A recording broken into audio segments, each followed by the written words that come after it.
Hey guys, welcome to the cEDH Minds podcast. Today we're going to be discussing Urza.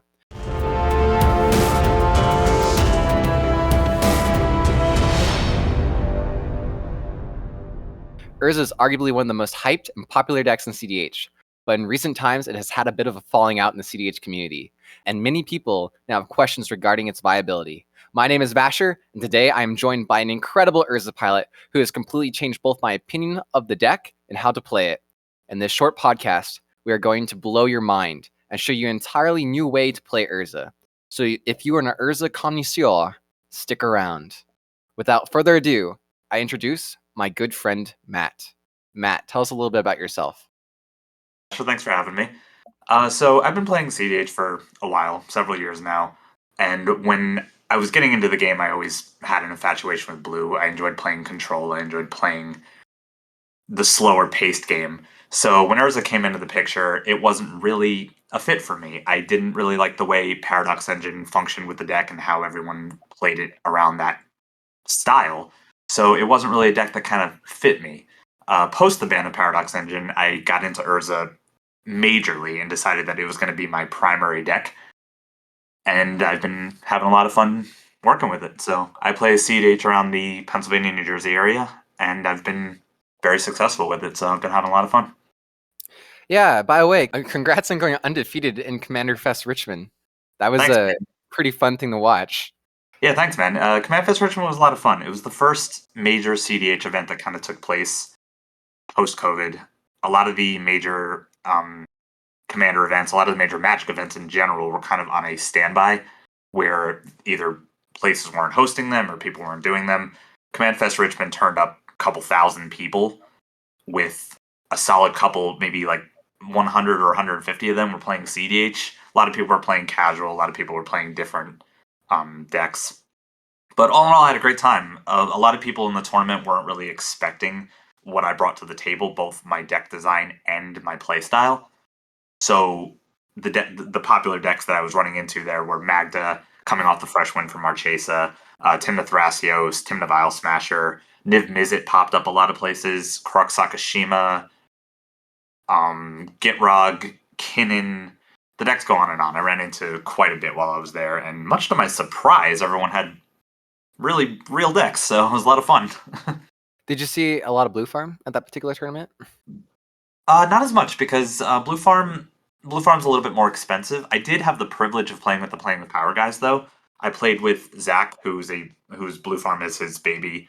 We did a off-camera game. It was me playing Urza, Zach on Blue Farm. Another guy was playing Timna Sakashima, and the final player was playing Ishai Jeska, which was just a absolute crazy set. I think it went like 2.5 hours before we finally finished. It was a super long game.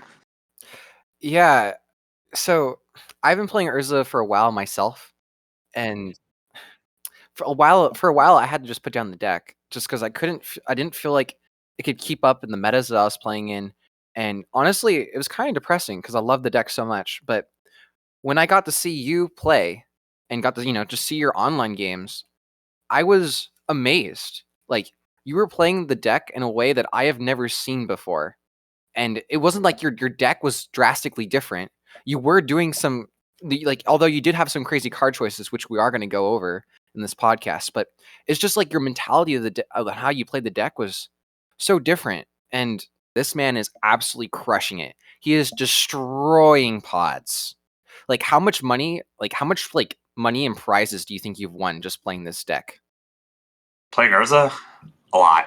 I've won the entire playset of the Legacy of the OG Dual Lands. I've won a Time Twister, 2 LEDs, 2 Wheel of Fortunes, amongst other things. cEDH has been a very lucrative hobby for me. When I started playing cEDH, I was not good at it at all.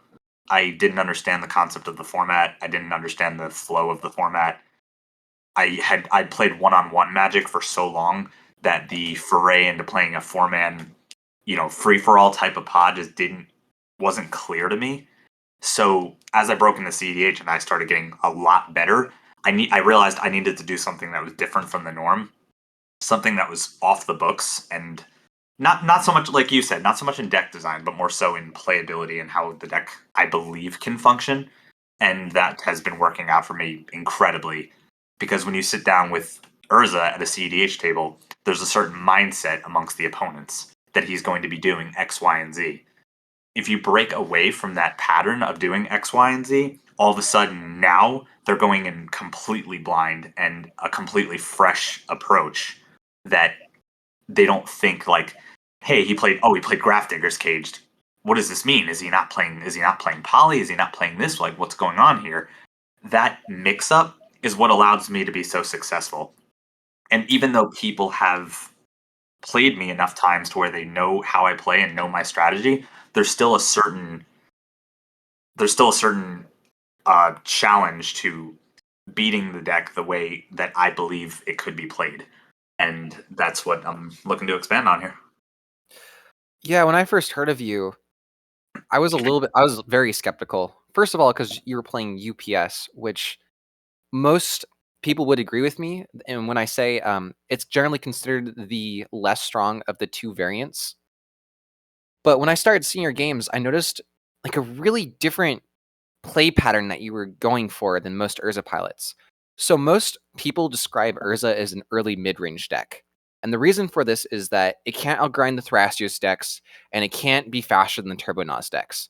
So on paper, it makes sense that Urza would be best in the early mid-range portion of the game. Because like on turn 4, you have a shit ton of mana. And you have more mana than anybody else. So this gives you like a unique opportunity to try to like pull like tempo in like a win attempt, like after the first win attempt on like around turn 4 and like play to a combo.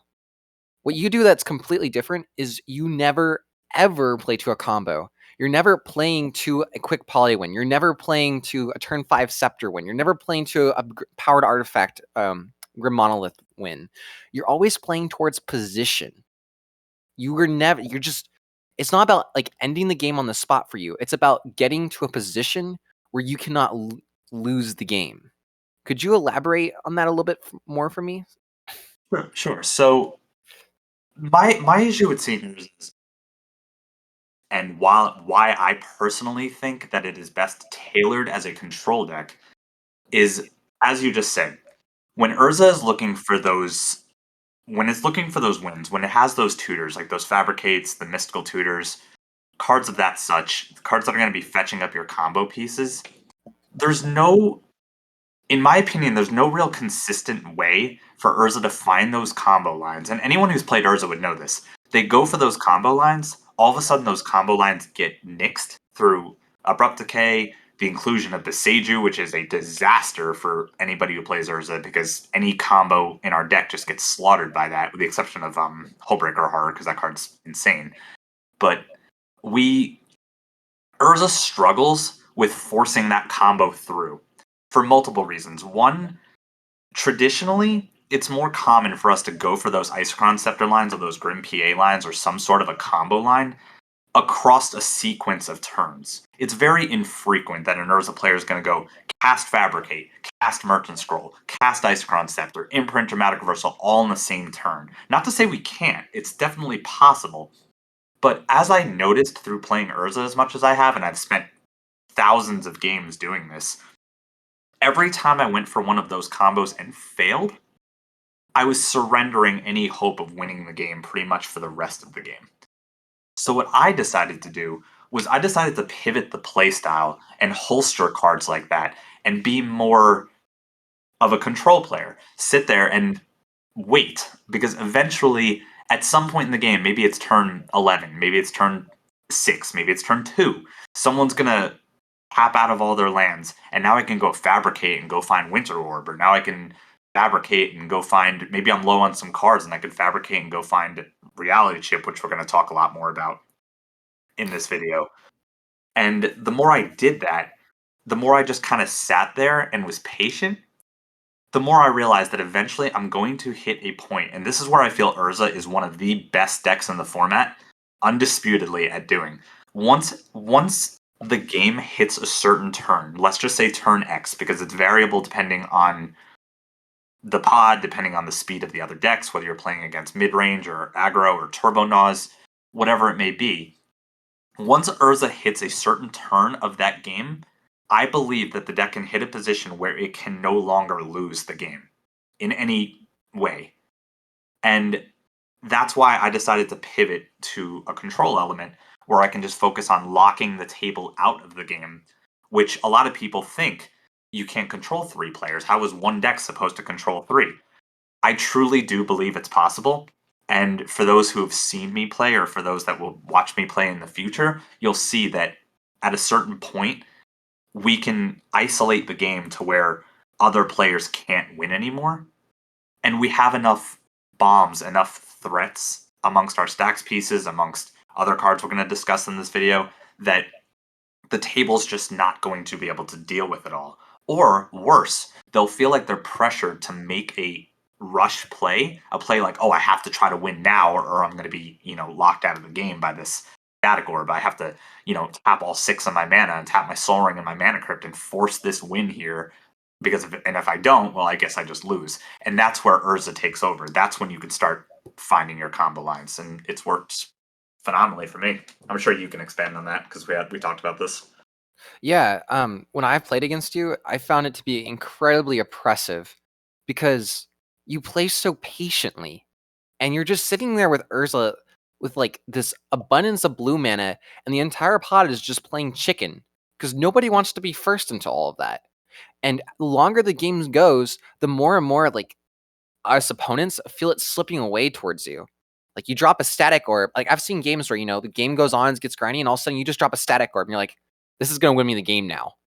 Like it doesn't even like completely And there lock are us other out of the game. It doesn't like end the game in and of itself, but like the tempo advantage that gives you is ultimately going to make you win. Like you not even joking. Like it is absurd. Like how you're able to turn these like stacks pieces into like just straight up win conditions. I don't know. It blows my mind, dude. And every time I play against you, I'm like, God damn it. It's the freaking Urza player. And I don't mind, like I don't mind sitting there until turn 13, where it's like I'm gonna play this static orb now, or I'm gonna play this winter orb now, or I'm gonna jam, you know, reality chip, or I'm gonna jam some sort of card where the game just will slip away from other people. If you see my list, you see that there's a lot of cards in there that require immediate threat, because if you just don't deal with it, whether it's something as simple as Ice Crown Scepter as a bait, or reality chip, which again, I'm going to talk more about that in a little bit, but like those type of cards force immediate response, and because they do, it diverts attention away from the things that I'm going to use to slow that game down to a halt. And I believe that Urza has some of, if not the best tools in cEDH to do that. You just play the deck so patiently, and it's just it's a mildly frustrating when I play against you too, because you're not going for the win until it's already over for us. Like you have 15 cards in hand and a massive board state, and there is like just no stopping you. Like we have to force the issue. We actively have to respect you and force the issue. Do the way you play. There's no, oh, he's going for it to turn 4, blow him out. We don't have to worry about him anymore. It's the longer the game goes, the bigger problem you become. So you were talking about chicken earlier. To branch off on that, no one, as you said, no one ever wants to be the first to fire the bullet. No one ever wants to go for the combo line first, unless they're a turbo deck looking to combo on turn 2 or turn 3 or something like that. But with all the increased counter magic that the format's playing now, those decks have trouble in their own rights. But once someone does commit, and someone else, or even me, might have to stop them, like obviously the strategy is not perfect, right? There's going to be instances where someone will look for a turn 2, turn 3 win, counter it, and I'm going to try to counter it, and then player 2 wins when I'm sitting in position 3. It happens. That's the format. But more often than not, my win percentage went from in the teens playing the mid-range strategy, trying to be like, okay, it's time for me to, try to sneak in my combo, find the right time to win the combo. When I pivoted to control, it jumped into astronomical numbers. I started winning like 50% of my games or more, because there was just a more comfort element, for me at least, to sit there and just be patient, because I will find my window, not with a combo that's just going to get sniped with Abrupt Decay or Besedued or something like that, which, to elaborate on that, Urza does not recover from that. It is not a deck that you can go for that combo, and this is personally why my version is I believe I you should be playing it more as a control deck. Once you go for that combo and fail, you've kind of just lost. You can't really there's no like you cast the Fabricate, right? Or you cast the Mystical Tutor at end of turn, go get Dramatic Reversal, cast Isochron Scepter and print Dramatic Reversal. Someone destroys the Isochron Scepter. Okay, now your Dramatic Reversal's gone forever. Your Isochron Scepter's in the yard, and we don't play Artifact Recursion short of Time Twister, which we don't want to burn. And even if we did, we don't have the combo card to complete that combo. So now that combo's completely folded. Plus, we just lost our best tutor, which I believe Mystical Tutor is the best tutor in the deck, free. And we lost our most powerful, most efficient combo for the rest of the game. Not to mention, went down, what, 4 cards in card advantage? Mystical Tutor stacks our deck, so we lose that draw step. Lost the Dramatic Reversal, lost the Isochron set. Yeah, we're going like -4. There isn't a way to recover from that consistently without the game dragging on forever. But at that point, we just folded some of our top resources. Yeah, you can only get so good at the turn 4 Urza win. Oh yeah, we were talking about that. We were talking about how winning on turn 4 with UPS specifically, the non-poly version, is just it's not consistent. It's not safe because all it takes is one bad card, one bad timing, and not holstering, a million counter spells, and you're just kind of dead to rights. It'll work for you about 20-25% of the time, and some of the top Urza players will have those type of win rates, 25-30% if they're, very favored. Now, that kind of brings us into the next subject. Why do you play UPS over Poly? Like, how does it support your game plan more than Poly? So basically, just what I said. Poly is undisputedly, no questions asked, the better mid-range deck. It combos far more consistently than UPS does because all it needs is one card, one of 2 cards, that the deck has a million different ways to tutor. It's safer, it's more consistent, it's more reliable. If you want to go for those type of combo lines, it's more likely that you're going to be able to resolve those and get those through playing the poly version because it has access to one card win conditions versus 2 pieces like UPS does. So that's the big factor right there. Yeah, the UPS build just has better card quality, which really just supports this longer term strategy. And I think this is where a lot of people kind of get mixed up when they say, Poly's the best way to play Urza, or the only way to play Urza. I'm not saying that our version, like the way we play Urza, is better than the way Poly players play their Urza, but there is there's like another element to it. You can't just say that UPS is worse because it doesn't have as efficient win conditions, right? What UPS is going for is that higher card quality so it can play this control game better, which is just really a different way to play the deck and a different strategy, which I personally believe is also very, very strong. I agree. So the to branch off of that, the reason why people say that Poly is the better version of the Urza deck is because most people, and I'm sure most people watching this can see this from the broad strokes. A lot of Poly players branch over into UPS and try to play the deck the same way. And I'm sure you can understand that as well. Like Oh yeah, definitely. people who try to switch between the two make the pivot and be like, I'm going to play Poly the same way I played UPS or vice versa. I don't believe personally that that is the way to go. You're going from a mid-rangey combo deck that's pretty efficient. I'm not gonna lie, I don't like Poly personally, but it's an efficient combo deck. It does what it do and it does what it do well. But UPS people who pivot over to that and try to go into it with the same mindset, with the same direction, with the same end game in mind, will struggle, in my personal opinion, in this current cEDH format, and that's probably why it's starting to fall to the back burner in the terms of cEDH meta. I feel like UPS also gives you access to another super powerful engine that supports your game plan, and that being Reality Chip. Could you expand on that a little bit more? Best card released for Urza in the past year. It is man. There's not enough things I can say about this card. So when Reality Chip was first announced, I was an avid speaker in the Urza Accord about Reality Chip being the card that will break UPS for us. We when Urza was young, when the deck had first come up, everybody was playing Future Sight. We thought the card was incredibly gas. It was a consistent turn 3 drop. Turn 2 Urza, turn 3 Future Sight. Start generating some massive card advantage, some massive engines. I want to say, I don't remember the exact timeline, but I want to say at some point Future Sight just kind of drifted out. We realized that a 5-mana bomb wasn't resolving very often. It was an enchantment, so we had no way to tutor it. There was really no way to break Future Sight more so than, hey, I drew it. This resolved. Let's go crazy. Reality Chip is a cheaper, tutorable creature Future Sight. This card is bonkers. I can't there's not enough things I can say about this card. I have completely pivoted my game plan around Reality Chip based on the fact that once Reality Chip is equipped to a creature, usually either the construct or if the nuts would be putting it on something like Spellseeker because your opponent's not going to shoot Spellseeker to, kill the Reality Chip.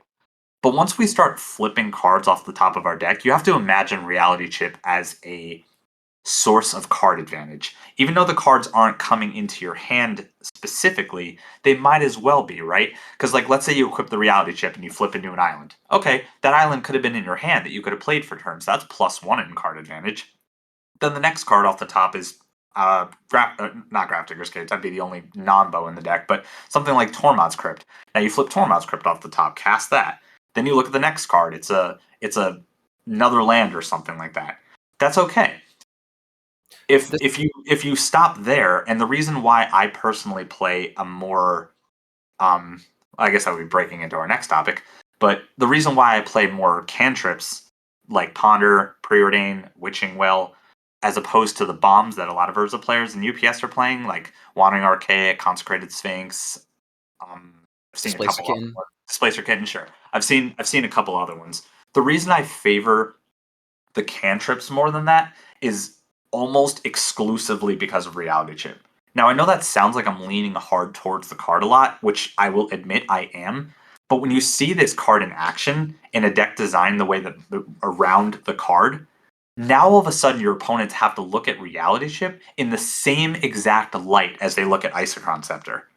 If we let this resolve or if we let this get out of hand, we lose. And Period. super easy to underestimate and then just Oh, straight up 100%. lose to it. It Dude, literally turns mana into cards.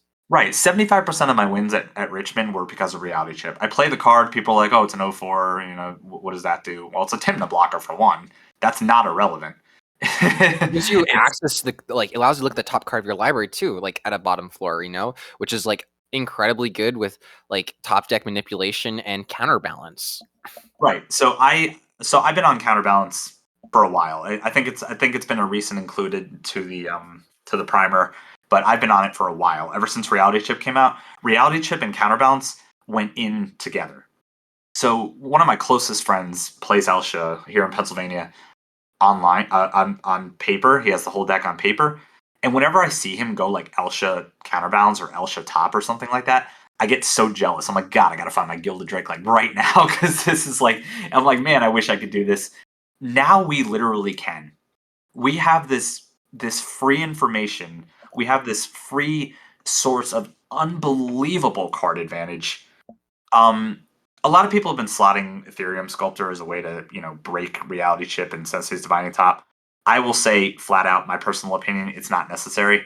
If Chip and Top are in play at the same time, you already won the game. There's One no mana draw card, like yeah, yeah. like you're sitting there with Urza with your casual 17 mana, and it's like you don't need to think anymore. You have access to now. You outdraw the entire table. Thrasios players, Tymna Crom players, doesn't matter. You are outdrawing all of them because of a two-piece that Sensei Divining Top can't even be answered. And if people are going to shoot Reality Chip, which now that the players have started to understand me and seeing what I'm doing with this card, because I'll go equip Reality Chip, play Preordain, play Ponder, play Witching Well, play these type of cards that will just let me play, and I'm not kidding, 7 to 10 cards a turn just off this card. And the worst case, the Mhm. floor of Reality Chip is there being a counterspell on top of my library that I could just ask during someone else's turn, which is basically the equivalent of just having another card in my hand. Oh It's yeah. it's nuts. And even if you start going off with chip in the turn you cast it and you have to pass a turn, that's okay. You've drawn 4 to 5 cards, right? Like, that's all right. Even if they blow up the chip, you're still in advantageous position, and they use their removal that they could have used on your Scepter on the reality chip. Or my back to basics, or something even more Yeah, devastating. right. I can't tell you how many times Chip's been Besedued, and then I'm like, back to basics? And they're like, oh, we should have saved it. I'm like, you couldn't save it. I was drawing 10 cards a turn. You don't have a choice in the matter. Yeah, I think you were telling me the other day, like, if you had a hand that was like solve the equation, merchant scroll, and force of will, and you had enough mana to go for it was like fabricate, merchant scroll, force of will, and if you had enough mana to go for the scepter win, you wouldn't. You would actually just tutor chip instead. Why is that? So not immediately. So it would depend on what's going on in the current board state. Naturally, if everyone's tapped out, if everyone has no mana, everyone's got 2 cards in their hand, then sure, right? I'll fish and go for it. But more often than not, you're staring, especially in that turn frame, right? You're looking at turn 4, turn anywhere from turn 4 to turn 6 is what people would consider the mid range or like the mid game. Those type of turns are generally where people are starting to play that chicken game that you were referring to earlier, right? That if I play fabricate and I'm like, I'm gonna fabricate, I'm gonna go grab Isochron Scepter, I'm gonna cast Isochron, or I'm gonna play Merchant Scroll, I'm gonna go fetch Dramatic Reversal. Again, your Urza is not at liberty to do those things in separate turns. They have to go for it all in one turn. And there's just, especially with the inclusion of spells like Otawara, or not even spells, lands like Beseju and Otawara, 2 powerhouse lands that have found their way into the format, along with cards like Abrupt Decay, Assassin's Trophy, any one of the red blasts, something as simple as a Swords to Plowshares taking out Urza at a critical time. Maybe you don't have the Mox Opal, or maybe you don't have the blue rock to cycle to keep the combo going. Because how many of those do we really have, right? We have Mox Diamond, which will tap for blue for us. We have Mox Opal, but Chrome Mox won't work because traditionally, if you're playing Urza, Chrome Mox is cast with no imprint. Soul Ring, Mana Crypt, Mana Vault, those don't work because they'll make infinite color mana for you, or colorless mana for you, but you may not have the blue to replay the Urza because you spent 1 on Fabricate, you spent 1 on Merchant Scroll. So if you still have enough blue after all that, after you filter into Urza and do all those other types of things, then yeah, that may not matter. But we're talking a solid like 8 to 10 cards in the cEDH format that will just cause you to lose the game there. Whereas if I fabricate for reality chip and I get that combo going, I committed 1 card, one singular card that now the table either has to answer or I run away with the game. I feel a lot more comfortable going that route, playing that like slower paced game. And of course, I'll host or fabricate. I think holding onto that card is incredibly important because there's times where I can just go fabricate, search static orb, play static orb. You saw that in my game the other day. I just resolved the turn 37 static orb, and that was curtains for the table. They couldn't do anything anymore. And I had the chance to win many turns sooner, but I didn't. Like I didn't have to, right? I just can just wait there. Yeah, and speaking of lands, I would like to transition from here into talking about some of the more interesting choices in your deck that other cEDH, that other Urza players in the past have been a little bit skeptical about. And I would like to start off with Blaststone, I think. Just Okay. talk a little bit about that. Sure. So Blast in my opinion, is the second best utility land in the deck. Free. Urza Saga being the first. Urza Saga it's a win condition on a land. So Blast is a very unique card. A lot of people see Blast as kind of one of those telegraphed bombs where it's like, hey, I'm playing Blast Oh, he's gonna eventually get it to 3 and he's gonna pop my Timna. People look at Blast in my opinion, in the wrong light. Blast is a pseudo stacks piece with the potential just to keep your opponents from playing the game. Again, it's following that pattern that you ultimately want to do, where you want your opponents to just be patient with you. Because once they're patient with you, you're going to find that end goal where you get to that state where you can't lose anymore. So you play Blast comes in on 1. Now all of a sudden, your opponents are conditioned because of how much mana Urza can present. They are not rushing 1 drops, 2 drops, or depending on mana situation, 3 drops into this Blast Zone. They're not going to cast, you know, Rhystic Study, and then Timna, and then any other 3-mana bombs that are in the format. Yisan, I don't know. I'm just making up some 3-drops here. But people aren't going to haphazardly run out those cards. And if they do, if they ignore the lands, which let's be real here, in cEDH the land section is typically ignored. Because you look at some of the best cEDH decks in the format, the only thing that the lands do are make the colors that they need to play Magic, right? So Blast Zone is a very typically ignored spot in the land zone where you can just sit there with it on one. Now, if an opponent's sitting with a handful of 1-drops, Soul Ring, Mana Vault, I mean, Top's a bad example, but like any of those 1-drops, are they really going to want to rush those out into a Blast Zone that could just obliterate their board? Yeah, People, what you saw one player, what you saw player just wants to dump their hand of dorks into that, right? yeah. So it's like you play Blast Zone early, maybe turn 2 or turn 3. Now the players need to be on high alert, and traditionally they're not. I'll be honest with you. I can't tell you the amount of times I've won games because people have haphazardly been like 2-drop, 2-drop, 2-drop, and I'm like end of turn, second charge counter on Blast Zone, and they're like, oh, I didn't even notice that. That I can't tell you how many times that's happened, and it's not their fault. Again, it's a misstep on their part, but not one that is traditional in the format. Now, let's say people do acknowledge Blast Zone. Let's say the good player, like the top players, that will see, oh, he's got Blast Zone there. That's okay, because now I've conditioned them to not want to play into the Blast Zone, or an even better situation for me, find a way to try to play around and bait Blast Zone. That's the best. Because now they're sitting there in their mind like, oh, what if I play this spell on 2? Like I play this Collect Roof on 2. Now he's going to have to put Blast Zone on 2. And when he does, I'm going to cast all my 1-drops. It's like I don't know how to describe it. It's like playing chess in your land zone where it's like you don't want to commit to playing these cards. But as soon as you do, you might just get blown out. And it's also a mass board wipe. It's not one-sided. It kills everything. Now, Urza, most of our mana base is 0s, 1s. Our cards, our stacks pieces are 3s, or Wind Orbs are 2. But Blast Zone on 2, Blast Zone on 3, generally isn't killing really anything on our side.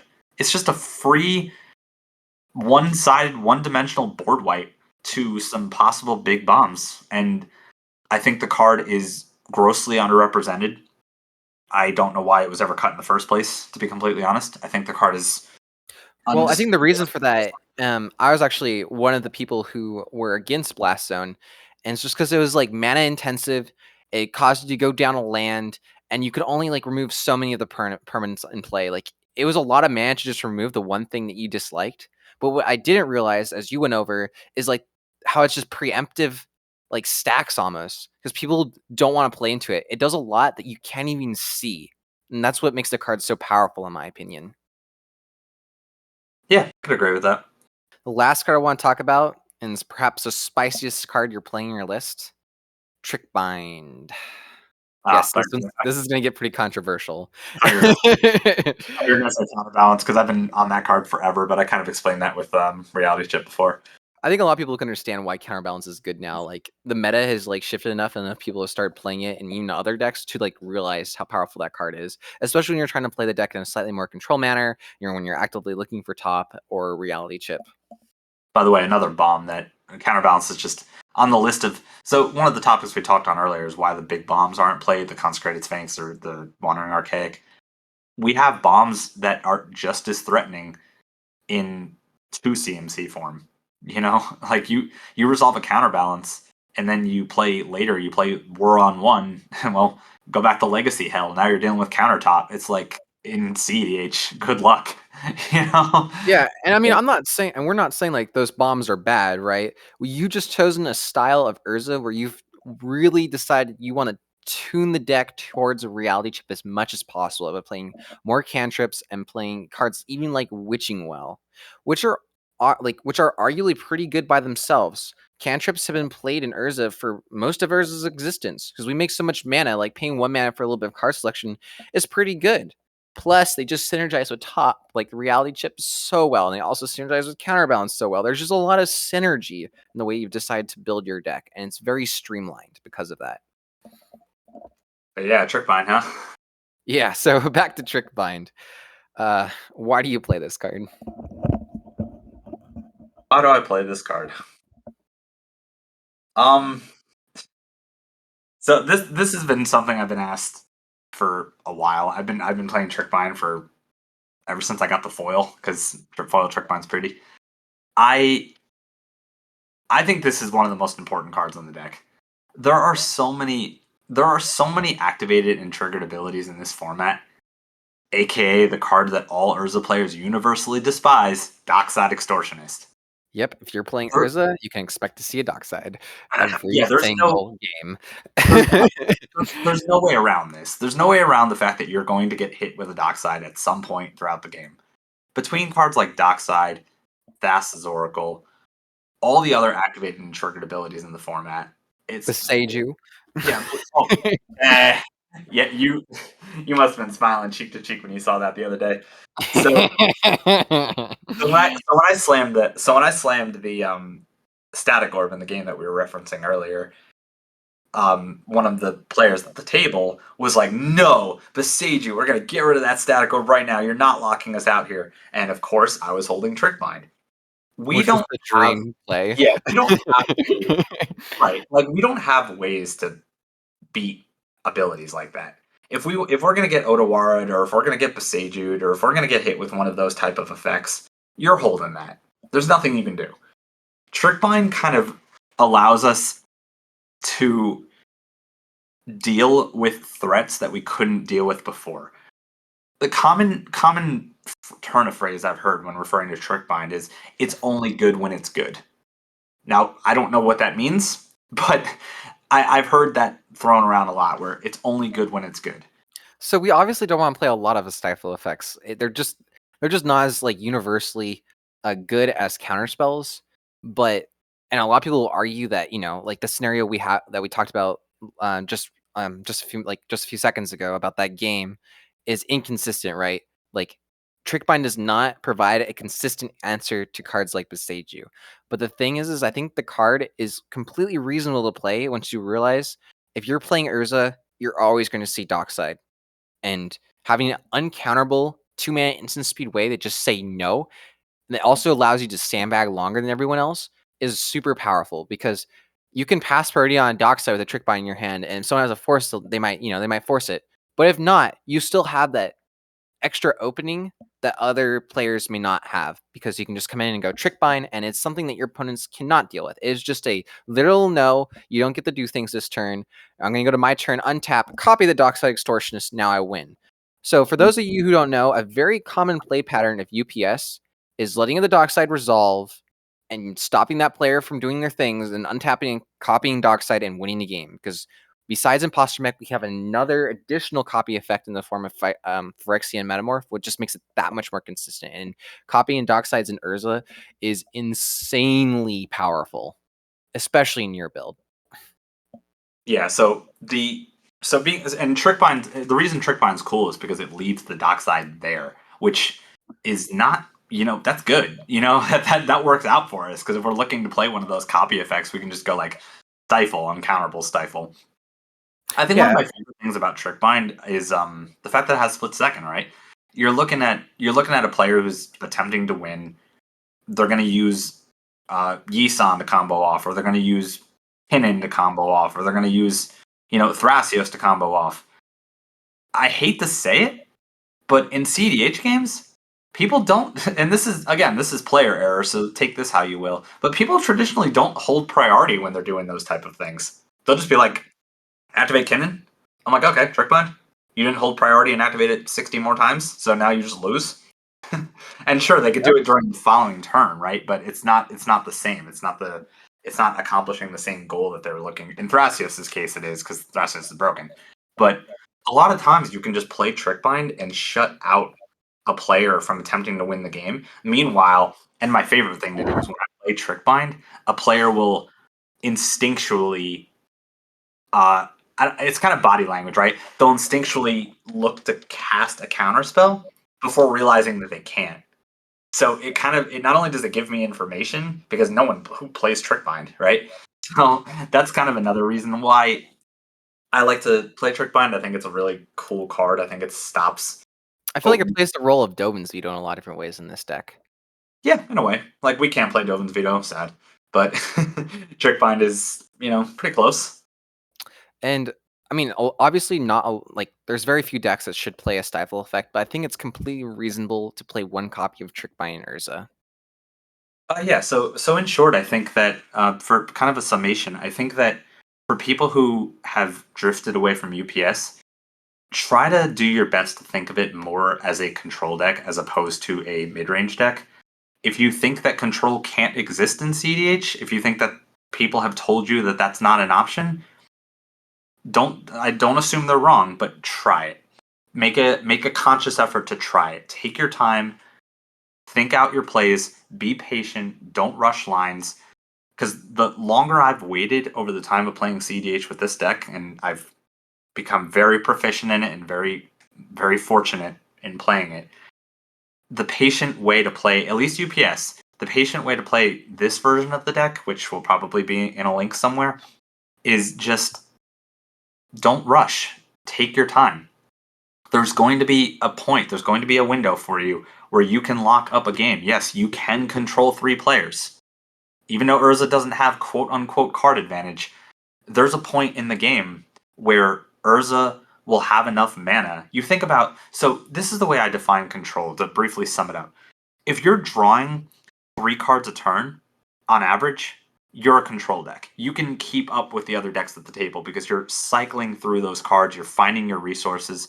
Urza, while it doesn't draw cards, once it hits 10 mana, it's doing that every single turn if you want to. If you're absolutely in the gutter and you want to draw, resources or draw cards, you can do that. And that's where the deck can play a more stabilized like control element. So give it a shot. Try it out. You might be surprised. Basher was. Yeah, definitely. And again, we're not trying to tell anybody that they're playing Urza wrong. We're just trying to reveal like a fresh new take on the deck and something that's worked really well for us. With that said, Matt, I just want to thank you for sharing this knowledge with us. Before I met you, I had some serious concerns regarding Urza's viability at the higher levels of cEDH. In many ways, you've kind of reinvigorated my love for the deck. And for this, I thank you, and I hope that those listening have been able to gain something from your experience as well. It's been my pleasure, dude. And if anybody would like to follow me, I'm going to start doing some cEDH games on my Twitch channel at Necrowind1. The number 1, not the ONE. So I'll be starting to play a lot more on there. So if people want to check out how I play the deck, and if you have any questions whatsoever, feel free to hit me up on Discord. I don't remember what my Discord number is. I think it's Necrowind hashtag number sign, whatever the kids are calling it these days. 5496. So if anybody would like to hit me up on Twitch, come to my channel. I'll be streaming some games, or hit me up on Discord and ask any questions. I'd be more than happy to answer them. And for those of you who have stuck around to the end of the podcast, you can find Matt's deck list below. And thank you for listening.